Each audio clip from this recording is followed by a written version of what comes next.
रामचरितमानस में लिखा है, सब कर निंदा जे नर करहीं, ते चमगादड़ होई अवतरहीं। सबकी निंदा करने से चमगादड़ की योनि में जाना पड़ता है, ये बात तुलसीदास जी महाराज कह रहे हैं। और उन्हीं तुलसी जी के नाम पे पीठ बना करके बैठे हुए रामभद्राचार्य जी सबकी निंदा कर रहे हैं। प्रेमानंद जी को गलत कह रहे हैं। और प्रेमानंद जी क्यों गलत हैं? क्योंकि वो संस्कृत नहीं बोलते हैं। तुलसीदास जी जिनकी पीठ पर आप स्वयं बैठे हुए हो, उन्होंने भी तो अवधी भाषा में रामचरितमानस लिख दिए। उनसे पूछा जाना चाहिए कि उनकी टिप्पणी का क्या मतलब है। रामभद्राचार्य जी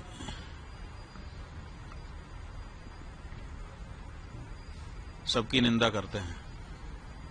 पूरी के शंकराचार्य के बारे में कहा है कि रामचरितमानस में तुलसीदास जी ने जिस तुलसी पीठ पर वो बैठे हैं, उसी तुलसीदास जी महाराज ने रामचरितमानस में लिखा है, सब कर निंदा जे नर करहीं, ते चमगादड़ होई अवतरहीं।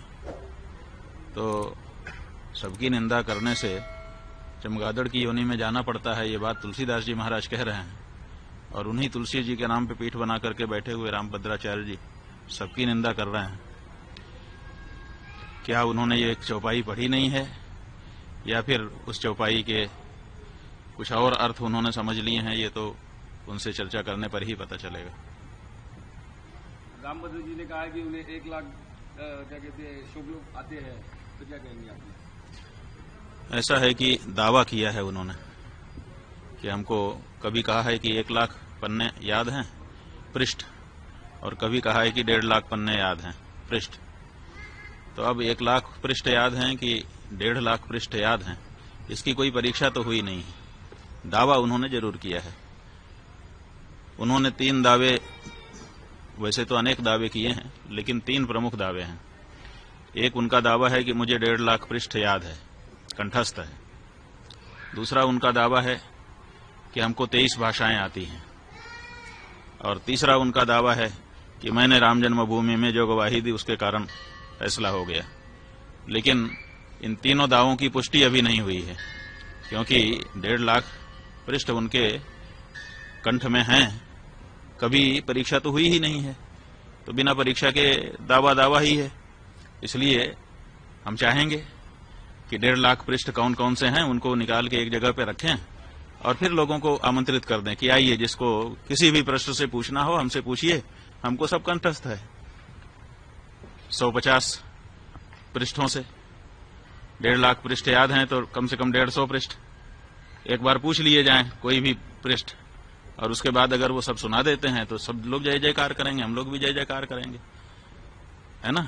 ये विश्व के लिए बड़ा अचंभा होगा कि हमारा एक संत 1.5 लाख पृष्ठ कंठस्थ करके बैठा है।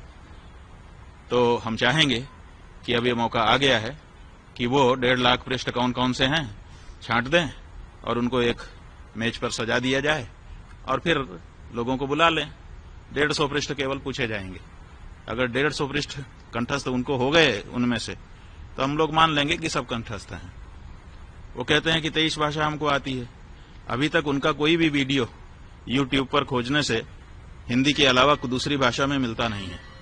तो अगर 23 भाषा आती होती तो 23 भाषा में उनका कोई न कोई प्रवचन होता कहीं न कहीं। तो 23 भाषा कौन कौन सी है उसकी सूची वो बता दें। तो 23 उन भाषाओं के जो विद्वान हैं उनको हम लोग भेजेंगे। 40-40 मिनट का एक संवाद उसी भाषा के विद्वान के साथ उनका हो जाए। जय जयकार कौन नहीं करेगा, सब करेंगे। और तीसरी बात यह है कि वो कहते हैं कि राम जन्मभूमि में हमारे कारण फैसला आ गया, हम ही हैं। तो वहां के वकीलों ने तो इसके विरुद्ध बताया है, वहां के जज ने तो इसके विरुद्ध बताया है, इसलिए इसमें भी शंका हो गई है। इसलिए इस बारे में भी प्रमाण उनको सामने रख देना चाहिए, और ये कहना चाहिए कि जो वकील और जो जज कह रहे हैं वो गलत है। लेकिन ये नहीं उन्होंने कहा है। जो उनको गलत बता रहे हैं उनको उन्होंने गलत नहीं कहा है, प्रेमानंद जी को गलत कह रहे हैं। और प्रेमानंद जी क्यों गलत हैं? क्योंकि वो संस्कृत नहीं बोलते हैं।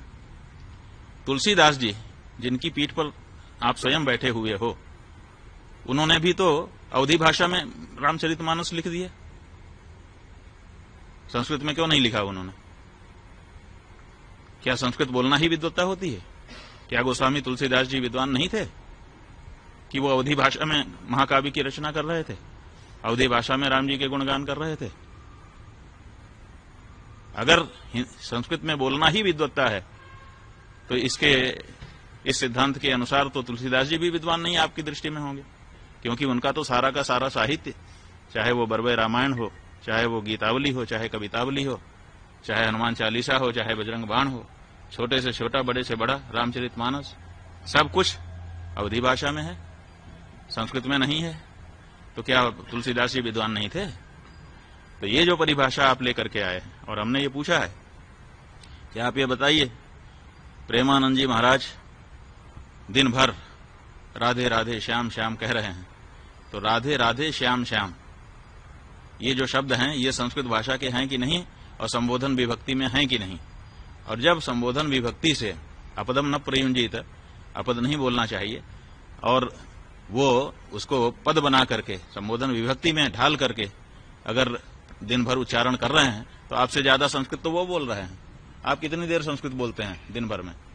बताइए। केवल प्रवचन में जहां उदाहरण देने का अवसर आता है, कुछ श्लोक आप बोलते हैं, उतना ही तो संस्कृत आपके द्वारा बोला जाता है, और वो दिन भर राधे राधे श्याम श्याम रटते हैं, जो कि पद है, जो कि संस्कृत व्याकरण की दृष्टि से शुद्ध शब्द है। तो वो तो आपसे ज्यादा संस्कृत रोज बोल रहे हैं, और आप कह रहे हैं कि वो संस्कृत नहीं बोलता है। माने संबोधन विभक्ति में जब भगवान का नाम बोला जाता है तो क्या वो संस्कृत नहीं होता है? और अगर संस्कृत होता है तो वो तो संस्कृत ही बोल रहे हैं, दिन भर संस्कृत बोल रहे हैं। आप उनको क्यों कह रहे हैं कि वो संस्कृत नहीं जानते हैं? तो ये जो बातें हैं, इन सब से पता चलता है कि या तो उनकी बात को ध्यान ही देना छोड़ दिया जाए, बिल्कुल अप्रमाण मान लिया जाए, और या तो फिर उनको अपनी योग्यता और अपने जो दावे हैं उनको जनता के सामने आकर के प्रमाणित कर देना चाहिए। हम कहना चाहेंगे, वो पुरी के शंकराचार्य जी को कहते हैं कि वो संस्कृत नहीं बोलते हैं। संस्कृत नहीं बोलते, कोई इच्छा से बोलता है? भाषा जो है वो विवक्षाधीन होती है। विवक्षा का मतलब होता है बोलने की इच्छा। हमको इच्छा होगी तो हम बोलेंगे, इच्छा नहीं होगी नहीं बोलेंगे। कोई हमको जबरदस्ती करेगा कि तुम यही बोलो?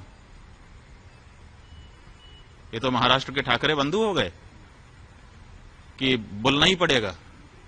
अरे भाषा जो है, भाषा का नियम है, वो विवक्षाधीन होती है। जो बोलना चाहता है वो बोलता है, जिसको नहीं इच्छा होती है नहीं बोलता है। कौन सा शब्द मैं बोलूंगा ये कोई हमको बताएगा? हम खुद बोलते हैं। जब हमको जिस शब्द की इच्छा होती है उस शब्द का उच्चारण अपने मुख से हम करते हैं। भाषाएं जो होती हैं वो विवक्षाधीन होती हैं, बोलने की इच्छा के अधीन होती हैं। तो ऐसी परिस्थिति में वो नहीं बोलते हैं उनकी इच्छा, लेकिन वो संस्कृत के विद्वान नहीं है, ऐसा तो नहीं है। हम तो जहां तक हम देखिए, हमने पुरी के शंकराचार्य जी का भी प्रवचन सुना है, गंभीरता से सुना है, और इनका भी प्रवचन सुना है, और हम ये कह रहे हैं कि पुरी के शंकराचार्य जी इनसे बहुत बड़े विद्वान हैं।